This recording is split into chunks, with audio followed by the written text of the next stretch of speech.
ئەنجا خاڵی پێنجەم کاری چاک نامێنێ، هەر کارێکە ئەیکا کارەکانی خراپ، مادام نیەتەکەی لە بەرخاتری خۆی گەورە نییە وەلەو زاهیری بە پێی شەرعیش بێ، نوێژەکان نوێژێکی زۆر خاشع زۆر خضوع بە ملکەچیەوە ئەیکا، بەڵام لە ناخیان ڕێبازە کاریگەریەکەی نامێنێ.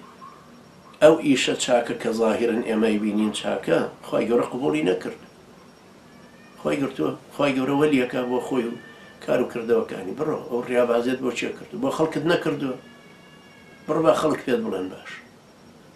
خی پەروەردگار یارمەتی دەری ئێمەش و ئێوەش بێ، سەلامەت و سەرکەوتومان بکا و خی گەورە دەستی پێمانەوە بێ، یارمەتی دەرمان بێ، بە مەحیەتی خۆی لەگەڵمانە بێ، خی گەورە ڕحمان پێ بکا و خی گەورە نیەتمان پاکاتەوە لە ڕێبازی دوورمان کە. أقول قولي هذا واستغفر الله لي ولكم وجزاكم الله خيرا والسلام عليكم ورحمة الله وبركاته.